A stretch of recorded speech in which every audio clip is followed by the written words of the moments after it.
Bismillahirrahmanirrahim. Wassalatu wassalamu ala sayyidil anbiya wal mursalin. So very important video for FSC pre medical students जिनके practicals अब होने वाले हैं क्योंकि उनके एग्जाम्स खत्म हो चुके हैं। तो आज सिर्फ स्टूडेंट्स ही की नहीं, टीचर्स की विश पर भी मैं आप लोगों के लिए ये वीडियो बना रहा हूँ क्योंकि कुछ यंग टीचर्स जो हैं, जो हमारे ही स्टूडेंट्स हैं, अभी अभी रिसेंटली उन्होंने ज्वाइन किया है डिफरेंट कॉलेजेस को।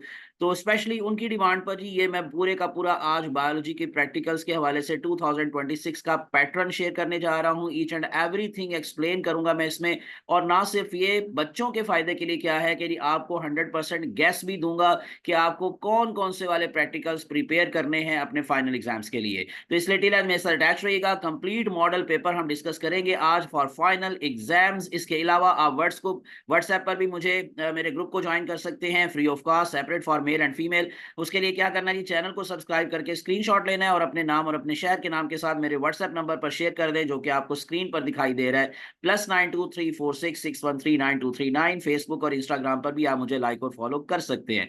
तो हम चलते हैं जी आज की वीडियो की डिटेल में। बिस्मिल्लाहिर्रहमानिर्रहीम। रब्बि इश्रह ली सदरी व यस्सिर ली अमरी वहलुल उक़दतम मिन लिसानी यफ़क़हू क़ौली। आमीन या रब्बल आलमीन। सबसे पहले तो मैं आप लोगों को बताऊंगा कि इसका जो पैटर्न है, कितने मार्क्स का प्रैक्टिकल है और उसमें से कितने मार्क्स इस दफा लैब के अंदर एग्जामिनर आपको वहीं पर एज स्पॉट दे सकते हैं और कितने मार्क्स आपके सेंटर पर जाकर आपको मिलेंगे।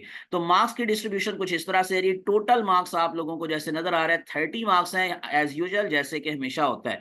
बट लैब के अंदर कितने मार्क्स आपको मिलेंगे? 13 नंबर आप लोगों को लैब में एग्जामिनर देगा, जो आप लोगों का प्रैक्टिकल लेगा। और उसके बाद फिर जो सेंटर पर मार्किंग होगी उसके लिए 17 मार्क्स आपको वहां पर मिलेंगे। तो बहुत थोड़े नंबर हैं जो अब आपको लैब में मिलेंगे। इसका मतलब जो आप लोगों की सिफारिशें होती हैं एटसेट्रा, ये सारी चीजें इस दफा आपको इतना फायदा नहीं देगी। आगे चलते हैं जी हमारे पास नेक्स्ट जो इसमें अगली बात है जो आपको बतानी है। डेफिनेटली जो पैटर्न है जी, उसमें क्वेश्चन 1 वही वाला है जो कि ओल्ड पैटर्न वाला है, स्लाइड प्रेपरेशन 3 मार्क्स की। लेकिन अब इसमें से जो आगे फर्दर लैब में आपको इसमें कितने मार्क्स मिलेंगे, किस चीज के मिलेंगे, और सेंटर में किस चीज के। तो प्रेपरेशन जो आप करेंगे, जो आप स्लाइड प्रिपेयर करके एग्जामिनर को वहीं पर चेक करवाएंगे, तो उसका जस्ट ओनली एक नंबर, 1 नंबर है, 1 मार्क फॉर प्रेपरेशन। बाकी 2 नंबर आप लोगों की लेबल डायग्राम के होंगे, आप उसको स्केच बनाएंगे, उसकी लेबलिंग करेंगे नीट एंड क्लीन। लेकिन वो मार्क्स आपको एग्जामिनर नहीं देगा उस वक्त, इसकी मार्किंग होगी सेंटर में। ठीक है, तो आपको 1 नंबर मिलेगा लैब में और 2 नंबर मिलेंगे सेंटर पर। क्वेश्चन नंबर 2 का थोड़ा सा डिफरेंस अब आप लोगों को लास्ट टाइम से क्या मिल रहा है। पहले ये फैमिली डिस्क्रिप्शन, जो प्लांट्स की फैमिलीज हैं, मैं अभी आपको बाद में बताऊंगा कौन सी इंपॉर्टेंट है, कौन सी आप केयर करें और कौन सी चाहे छोड़ें।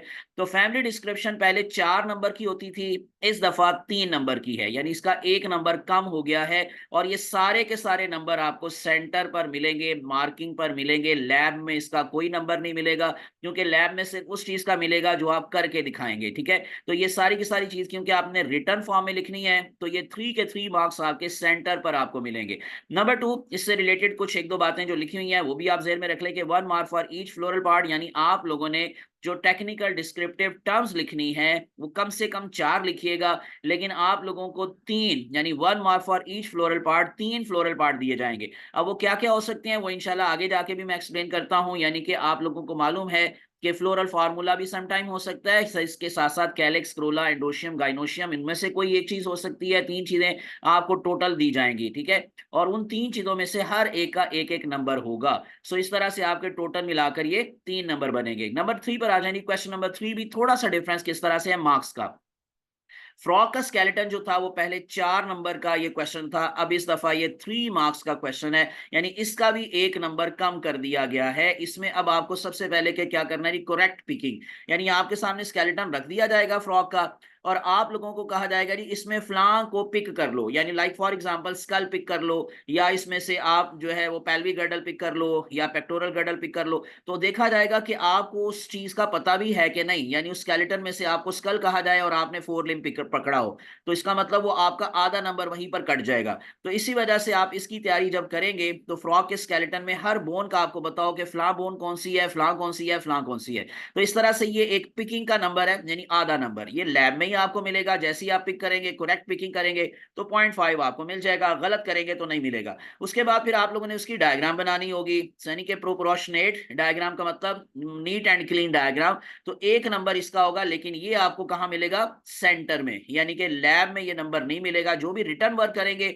वो सारे के सारे नंबर सेंटर पर जाकर मिलेंगे। इसकी लेबलिंग आपने करनी है। आप देखें, बड़ी इंपॉर्टेंट बात, सिर्फ डायग्राम आपने बना दी नीट एंड क्लीन, लेकिन लेबलिंग नहीं की तो आपका 1.5 नंबर खत्म, यानी कि 1 नंबर आप लोगों की डायग्राम का है और 1.5 मार्क्स आपको लेबलिंग के मिलेंगे। तो इसलिए लेबलिंग आपकी अच्छी होनी चाहिए। समटाइम आप लोगों की 10-12 चीजें लेबल करना होती हैं, आप उसमें से 3-4 करके समझते हैं कि हमें पूरे नंबर मिल गए, तो इसका मतलब आपकी पूरी कंप्लीट लेबलिंग होगी तो आपको सारे के सारे नंबर मिलेंगे। नेक्स्ट आ गया क्वेश्चन नंबर 4। ये क्वेश्चन नंबर 4 वही वाला आइडेंटिफिकेशन का है, लेकिन अब इसमें डिफरेंस क्या है लास्ट टाइम से, कि लास्ट टाइम आपको 4 आइडेंटिफिकेशन दी गई थी, यानी कि जो पिछले साल उससे पिछले साल। अब इस दफा 5 आइडेंटिफिकेशन है। ये डिफरेंस है जी, इस दफा एक आइडेंटिफिकेशन बढ़ गई है, यानी पीछे से जो नंबर कम हुए उनको आइडेंटिफिकेशन के अंदर शामिल कर दिया गया है। तो आइडेंटिफिकेशन ऑफ स्पेसिमेन ABCDE। लेकिन इसमें अच्छी बात, खुशखबरी ये है कि आपको आइडिया हो जाएगा कि क्या चीज यहां पर पड़ी हो सकती है। पहले तो पता ही नहीं होता था, रैंडमली रखा जाता था, लेकिन इस दफा कुछ इस तरह से है। मैं आगे फर्दर डिटेल बताता हूं।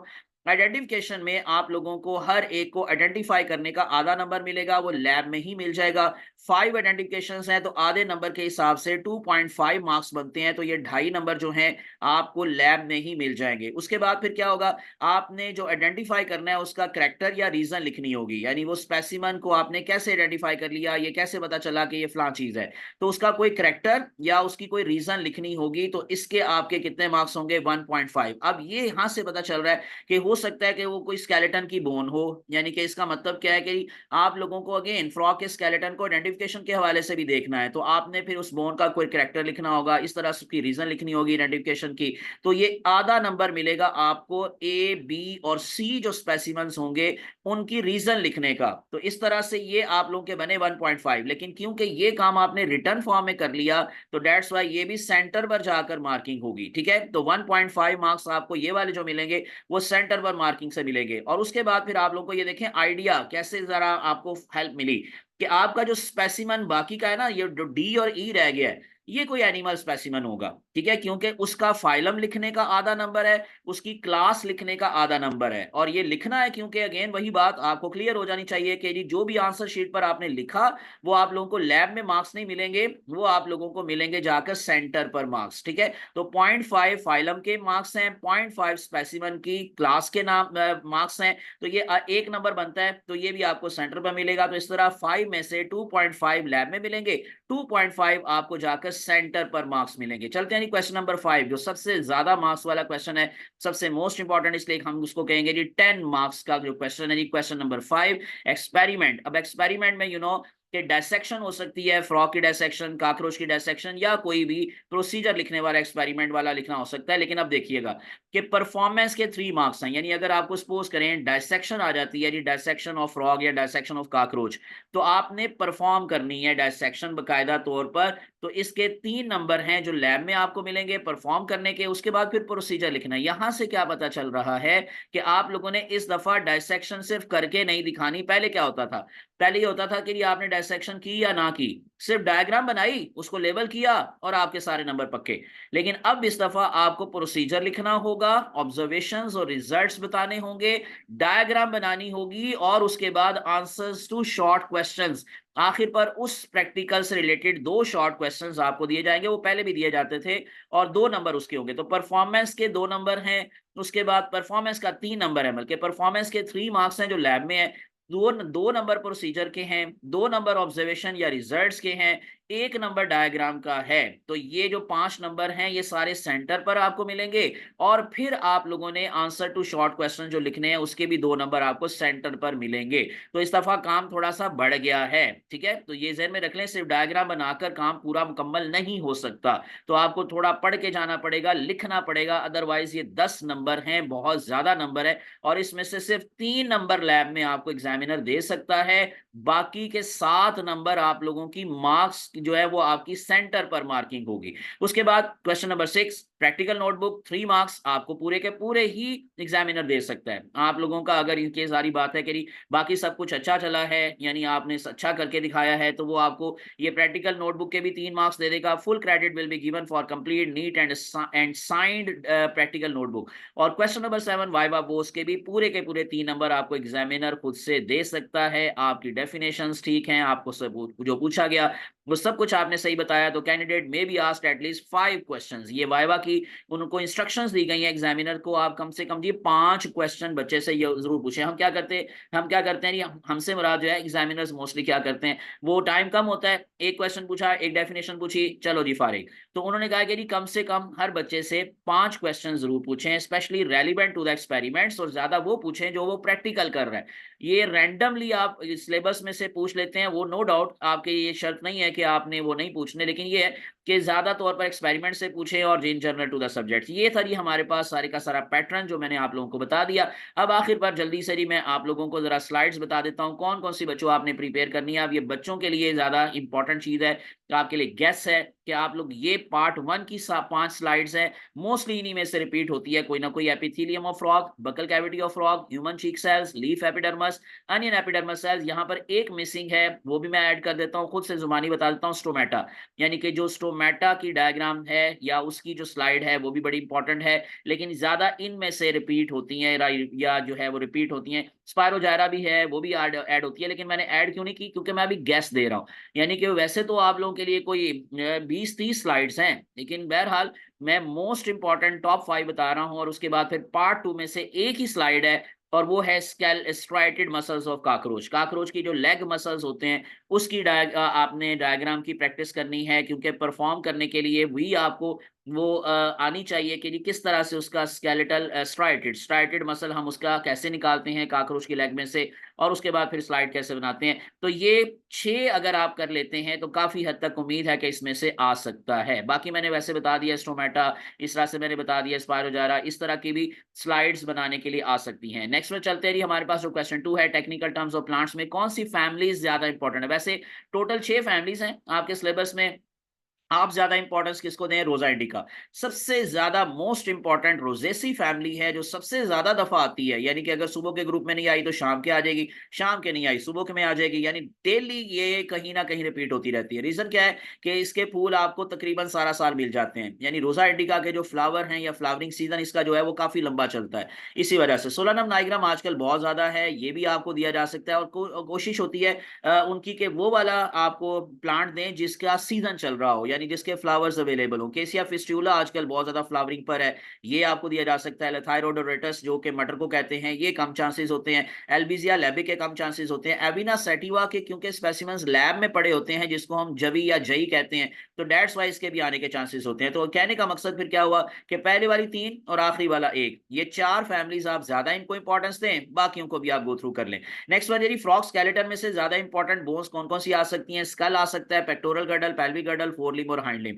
ये डायग्राम बनाने के लिए आइडेंटिफिकेशन के हवाले से वर्टिब्रल कॉलम का इंपॉर्टेंट होता है पार्ट। और इसमें एक चीज मैं आपको क्लियर कर दूं, जो पहले भी मैं आपको प्रीवियस वीडियोस में भी बताता रहा हूं, मेरी 2025 वाली प्रैक्टिकल की वीडियोस भी पड़ी हुई हैं, 2023 वाली, 24 वाली भी पड़ी हुई हैं, वो भी आपको बहुत फायदा दे सकती हैं। लेकिन ये क्योंकि अब लेटेस्ट है, तो इसमें आपको दोबारा मैं बता दूं कि स्कल के 3 व्यूज हैं, डॉर्सल, वेंट्रल, लेटरल।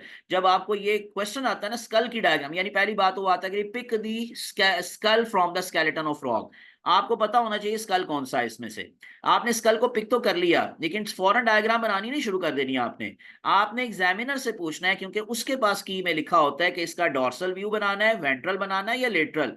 आपको अगर सपोज करें की में लिखा हुआ था वेंट्रल, आपने डॉर्सल बना दिया, तो का नंबर कोई नहीं मिलने। इसी वजह से डायग्राम बनाने से पहले सेम उसी तरह से पेक्टोरल गर्डल, सेम उसी तरह से पेल्विक गर्डल के भी 2-2 व्यूज हैं, डॉर्सल और वेंट्रल। तो अगर आपको पेक्टोरल गर्डल आया है, तो आप एग्जामिनर से कंफर्म कर लें कि सर इसका कौन से वाला व्यू बनाना है। तो जब आपको वो कंफर्म कर देगा बच्चे इसका फ्लाव व्यू बनाना है, तो तब आप डायग्राम बनाना शुरू करें, अदरवाइज आपके नंबर कट सकते हैं। फोर लिम, हाइंड लिम में डॉर्सल वेंट्रल कोई नहीं होता, दैट्स वाई उसमें अगर फोर लिम आया तो जस्ट फोर लिम बना दें, ठीक है। तो ये 5 आप लोगों ने स्केलेटन की पोर्शन में से याद रख लेनी है चीजें। आइडेंटिफिकेशन ज्यादा इंपॉर्टेंट कौन कौन सी है, स्लाइड्स में कौन कौन सी आइडेंटिफिकेशन आ सकती हैं, जैसे कि पार्ट 1 की बुक के अंदर स्लाइड्स हैं, nostoc, Volvox, paramecium, amoeba, Ustilago. इसका पीडीएफ भी मैं आपके साथ इंशाल्लाह शेयर कर दूंगा ग्रुप के अंदर, आप ग्रुप को ज्वाइन कर लीजिएगा, उसमें आपको इंशाल्लाह ये PDF भी इसका मिल जाएगा।